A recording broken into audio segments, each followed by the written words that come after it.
नहीं, ये किसी हवाई जहाज का प्रोपेलर नहीं है। हालांकि यह बिल्कुल हवाई जहाज के प्रोपेलर जैसा दिखता है और घूमता हुआ भी दिखाई देता है, लेकिन यह वास्तव में भारत के एक प्राचीन मंदिर की छत पर बनाया गया है। और इसके बारे में क्या?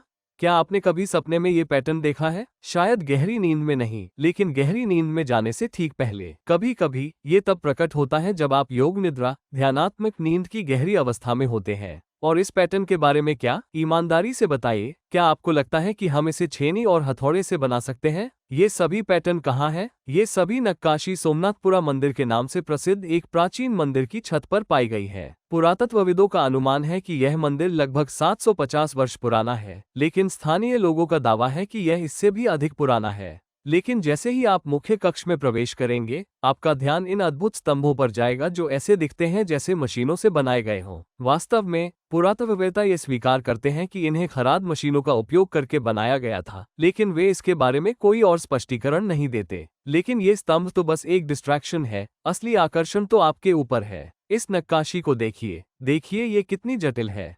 यदि आप इसके ठीक नीचे खड़े होकर ऊपर देखें तो ये किसी उन्नत मशीन के मॉडल जैसा दिखाई देगा, जैसे स्विट्जरलैंड का बड़ा हैड्रन कलाइडर। इसकी एक विचित्र केंद्र रेखा है तथा इसके चारों ओर विकीर्ण रेखाएं हैं तथा आप संकेंद्रित ढंग से उभरते हुए वृत्त देख सकते हैं। आप बाहर की ओर उभरते हुए एक के बाद एक वृत्त देख सकते हैं। ये सोचना बहुत ही असाधारण है कि प्राचीन बिल्डरों ने इसकी कल्पना कैसे, क्या बस यूं ही की होगी? क्या उन्होंने इसकी सिर्फ कल्पना की थी, या उनके पास एक उन्नत ऊर्जा मशीन थी और उन्होंने भावी जनरेशन्स के लिए एक 3D स्टोन मॉडल तैयार किया था? क्या होगा अगर ये गोलाकार पट्टियां घूम जाएं? यह अविश्वसनीय होगा, है ना? क्या ये सचमुच घूमती हैं? मैं आपको इसके बारे में 1 मिनट में बताऊंगा, लेकिन इस विशेष बैंड को देखिए। क्या आपको ये दिख रहा है? क्या वे गियर है? वे गियर व्हील की तरह दिखते हैं, राइट? क्या होगा अगर वे घूमते हुए गियर व्हील हो? इससे भी अधिक विचित्र बात यह है कि उनके बगल में छोटे गियर व्हील भी हैं, जिससे पूरी नक्काशी घूमते हुए भागों वाली एक जटिल मशीन जैसी प्रतीत होती है।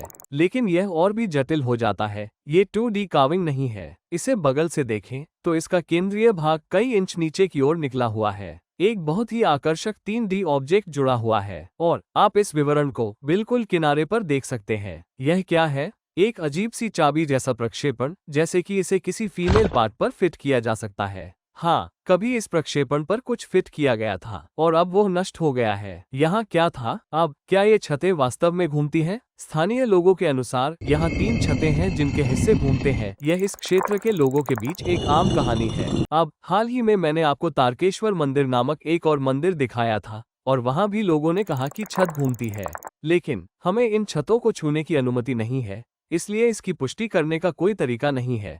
लेकिन पुरातत्ववेत्ता और टूर गाइडों का कहना है कि ये छतें घूमती नहीं है। अब आइए विश्लेषण करें कि इन्हें कैसे बनाया गया होगा। क्या इन अद्भुत छतों को सिर्फ छेनी और हथौड़ों से बनाना संभव है, या फिर इन्हें उन्नत तकनीक का इस्तेमाल करके बनाया गया है? मेरा मतलब है, इस पैनल को ध्यान से देखिए और मुझे बताइए, क्या आप ईमानदारी से सोचते हैं कि इन्हें आदिम औजारों से बनाया जा सकता है? इन संपूर्ण संकेंद्रित वृत्तों को बनाने के लिए उन्होंने निश्चित रूप से किसी प्रकार के घूर्णन तंत्र का उपयोग किया होगा।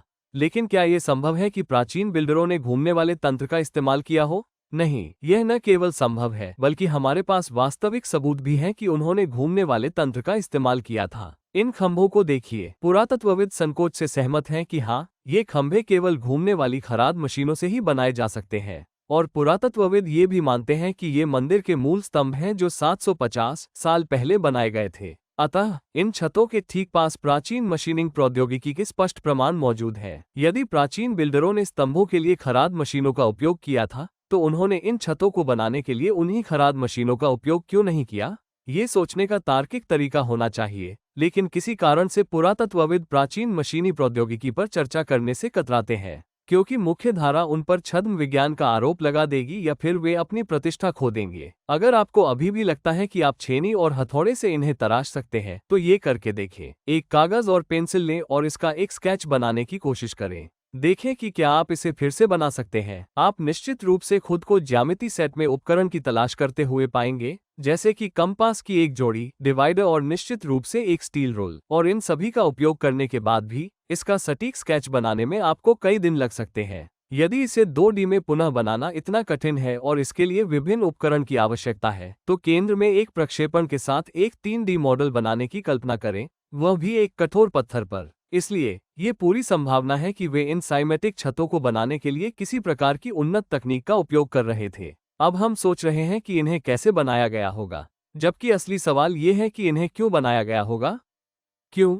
फिर से मुख्यधारा का तर्क ये है कि इन नक्काशी का कोई अर्थ नहीं है और ये केवल इसलिए बनाई गई थी क्योंकि प्राचीन निर्माता ऊब गए थे और कला के साथ खेल रहे थे। लेकिन मैं आपको कुछ ऐसा दिखाना चाहता हूं जो मैंने अभी अभी खोजा है, जो साबित करता है कि उनका अर्थ है। यदि आप इन कक्षों के गर्भगृह में प्रवेश करेंगे तो आप इन मूर्तियों को देख सकते हैं। अब इस मूर्ति के ऊपर देखो, क्या तुमने वह देखा? ये कुछ अलग दिख रही है, राइट? इसमें 9 खानों में 9 सर्कल्स है। इसका क्या मतलब है? शायद यह एक संयोग हो। चलो इस कक्ष में चलते हैं। फिर से आप 9 वृत्त देख सकते हैं। अब इसका क्या मतलब है, राइट? फिर से मुख्यधारा के विशेषज्ञ तर्क देंगे कि इसका कोई अर्थ नहीं है, केवल सुंदरता है। लेकिन नहीं, यह इस संरचना के एक हिस्से का खाका है। यहाँ प्रत्येक वृत्त एक बड़ी गोलाकार छत का प्रतिनिधित्व करता है। उदाहरण के लिए, यह वृत्त वास्तविक जीवन में इस छत का प्रतिनिधित्व करता है, यह वृत्त अगली छत का प्रतिनिधित्व करता है, इत्यादि। यहाँ आप इन क्षेत्रों को देख सकते हैं। ये कोने, ये स्तंभों का प्रतिनिधित्व करते हैं।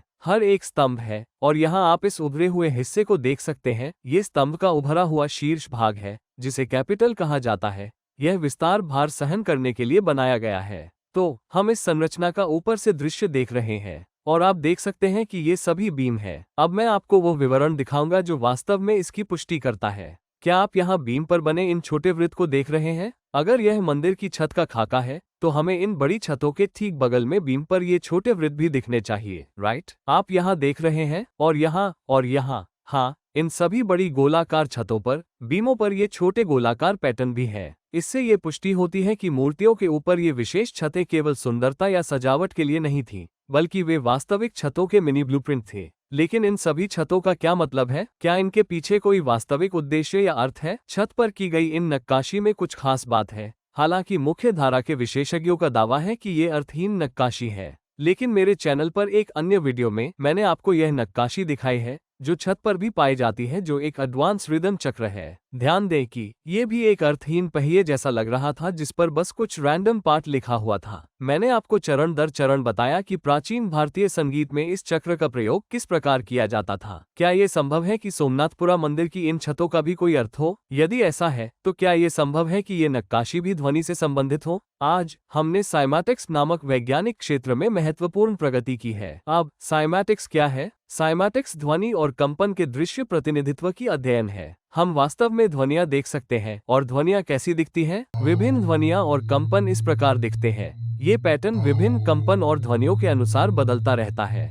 लेकिन ये बिल्कुल इस मंदिर की छत जैसा दिखता है, राइट? लेकिन यह वास्तव में एक विशिष्ट ध्वनि या कंपन है। क्या ये संभव है कि ये छतें ध्वनि का दृश्य प्रतिनिधित्व हो? क्या वे हमें उपचार के उद्देश्य से जपे जाने वाले मंत्रों को दिखा रहे थे? इन बेहद जटिल पैटर्न का और क्या मतलब हो सकता है? और खराद से बने खंभों के बारे में क्या? उन्हें घूर्णन तंत्र का उपयोग करके इन स्तंभ का निर्माण क्यों करना पड़ा? यदि उनका उपयोग केवल संरचनात्मक समर्थन के लिए किया जाता है, तो उन्हें खराद मशीन में घुमाने का कष्ट क्यों उठाया जाए? जरा सोचिए, आज भी इन विशालकाय पत्थरों को खराद मशीनों में डालना और उन्हें मोड़ना एक मुश्किल काम होगा। तो प्राचीन बिल्डरों ने ये प्रक्रिया क्यों अपनाई?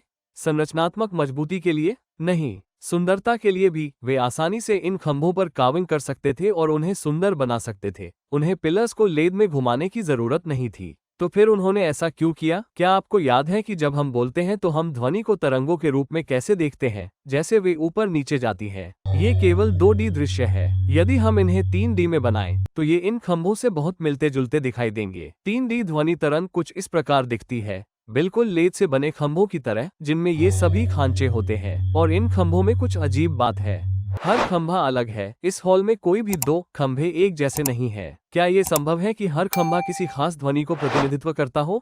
इससे भी महत्वपूर्ण बात यह है कि क्या ये संभव है कि प्रत्येक छत एक विशेष ध्वनि या कंपन का प्रतिनिधित्व करती हो? मैं इस मंदिर की छत पर बनी कुछ और नक्काशी दिखाना चाहता हूँ, जो बहुत ही रोचक है, और यह भी कि वे नागों से कैसे संबंधित हैं। लेकिन मैंने इसे केवल मेंबर्स ओनली सेक्शन में पोस्ट किया है। हमारी एक ग्रेट कम्युनिटी है जिसे डीप डाइव कम्युनिटी कहा जाता है, जहां हम विशिष्ट सामग्री पोस्ट करते हैं। वहां मैंने जो कार्विंग्स दिखाई है, वो वाकई अद्भुत है। तो कृपया ज्वाइन बटन पर क्लिक करें और वो वीडियो देखें, और आप मेरे द्वारा पोस्ट किए गए बहुत से अन्य वीडियो भी देख सकते हैं जो केवल मेंबर्स के लिए है। मुझे उम्मीद है कि आपको यह वीडियो पसंद आया होगा। मैं प्रवीण मोहन, वीडियो देखने के लिए बहुत बहुत धन्यवाद। सब्सक्राइब करना न भूलें और मैं जल्द ही आपसे फिर बात करूंगा। बाय।